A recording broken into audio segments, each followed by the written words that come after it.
ಇವೆಲ್ಲ ತೆಗ್ಸ್ಬಿಟ್ಟು ಹೊಸ ಹಾಕ್ಸಕ್ಕಾಗಲ್ವಾ? ಇಲ್ಲಿ ನೋಡಿ, ಅಲ್ಲಿ ಜಿರಳೆ ನೋಡಲ್ಲಿ. ಇವೆಲ್ಲ ಈ ತರ ಇದ್ದಾಗ ಇಲ್ಲ ಏನ್ ಪೇಂಟ್ ಮಾಡಿಸ್ತೀರಾ ಏನ್ ಮಾಡಿಸ್ತೀರಾ ಅಂತ ಗೊತ್ತಿಲ್ಲ. ಇಲ್ಲಿ ನೋಡಿ, ಇವ್ರಿಗೆಲ್ಲ ಎಷ್ಟು ಇನ್ಫೆಕ್ಷನ್ ಇರುತ್ತೆ. ಇಲ್ಲಿ ನೋಡಿ, ಕೈ ಹಾಕಕ್ ಆಗ್ತಾ ಇಲ್ಲ, ಅಷ್ಟು ಜಿರಳೆಗಳು. ಏನ್ ಹೇಳೋದಕ್ಕೆ ಕೇಳಿದ್ರೆ ಯಾರೋ ಬಂದು ಕೂಗಾಡ್ಲು ಹೋದ್ರು. ಕೂಗಾಡಕ್ಕೆಲ್ಲ ಬಂದಿರೋದು, ಇವೆಲ್ಲ ವ್ಯವಸ್ಥೆಗಳಂಗಿದಾವೆ ಸರ್. ದಯವಿಟ್ಟು ಇನ್ಚಾರ್ಜ್ ಯಾರಿದ್ದಾರೆ ಇನ್ಫಾರ್ಮ್ ಮಾಡಿ ಅದೆಲ್ಲ ಮಾಡಿ. ಅದು ಇನ್ಫೆಕ್ಷನ್ ಆಗಲ್ವಾ? ಕೈ ಹಾಕಿ ಒಳಗಡೆ ಎಷ್ಟು ಬಲೆ ಕೆಟ್ಟೈತೆ ಗೊತ್ತಾ? ಅಲ್ಲೆಲ್ಲ ಫುಡ್ ಇಟ್ಕೊತಿದ್ದಾರೆ ನೋಡಿ ಅವರು. ಅಲ್ಲಿ ನೋಡಿ ಜಿರ್ಲೆ ಹಣ್ಣಲ್ಲಿ ಇಲ್ಲೆಲ್ಲ ಊಟ ಇಟ್ಕೊತಾರೆ. ಅದು ರಿನೋವೇಷನ್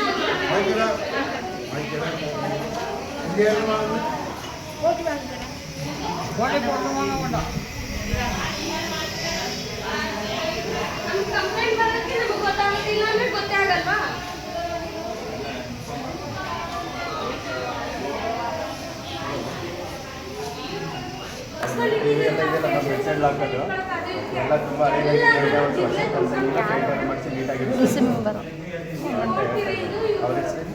ತನುಜ ಮಹೇಶ್.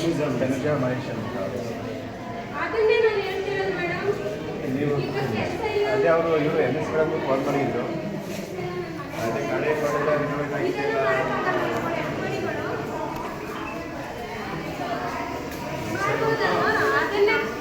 ತಗೋಬೇಕು. ನೀವು ಎಲ್ಲಾರ್ಗು ನೆಟ್ಕೊಡಿ. ಡೈರೆಕ್ಟಾಗಿ ನೀವು ಮಾಡಿದ್ರೆ ನಿಮ್ಗೆ ಕಂಪ್ಲೇಂಟ್ ಮಾಡ್ತಾರೆ. ಸರಿ ನಂದ್ರು ನಮ್ಮ ಮುಖಾಂತರ ಸರಿಯಾಗಿ ಅವ್ರಿಗೆಲ್ಲ.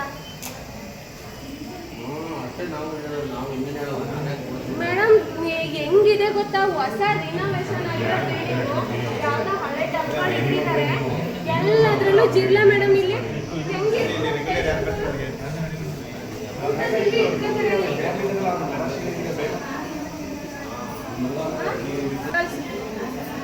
ಕಳಿಸಿ ಈಗಲೇ. ನೀವು ಕರೆಕ್ಟಾಗಿ ಹೇಳಿ, ನಿಮ್ಮ ಹೆಸರಲ್ಲಿ ಇದು ಮಾಡ್ಕೊಂಡು ಇದು ಮಾಡಲ್ಲ. ಅದು ಬಿಟ್ಟರೆ ಟ್ರೀಟ್ಮೆಂಟ್ ಎಲ್ಲ ನೋಡ್ತಾರಾ ಬರ್ತಾರಾ? ಅದೇ ಮೇನ್ ತಾನೇ. ಇದೆಲ್ಲ ಬಾಕ್ಸ್ಗಳಲ್ಲೆಲ್ಲ ಜಿರ್ಲೆ ಐತೆ ಅಂದ್ರೆ ಹೆಂಗೆ ಇದು ಮಾಡೋಕ್ಕಾಗುತ್ತೆ?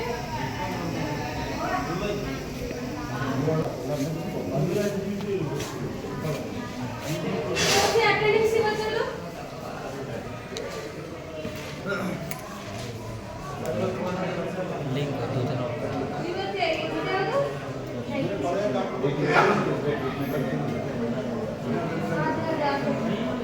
ನೀಟಾಗಿ ಒಂದೆಲ್ಲ ಬಡವ್ರು ಬಂದಿರ್ತಾರೆ. ದಯವಿಟ್ಟು ನೀಟಾಗಿ, ಇದು ನಿಮ್ಮ ಕೆಲಸನೇ. ಅಲ್ಲಿ ಹೋಗಿ ಇಂಟಿಮೇಷನ್ ಮಾಡ್ತೀರಲ್ಲ, ಇಷ್ಟೆಲ್ಲ ವಾಸನೆ ಕೂತಿರ್ತೀರಿ, ನೀವು ಮಾಸ್ಕ್ ಹಾಕೊಂಡು ಕೂತಿರ್ತೀರಾ, ನಿಮ್ಗೆ ಗೊತ್ತಾಗಲ್ದೇನೋ ಅಲ್ವಾ? ಅಲ್ಲಿ ಪೇಷಂಟ್ ಇರ್ತಾರಲ್ಲ, ಅವ್ರಿಗೆ ಗೊತ್ತಾಗ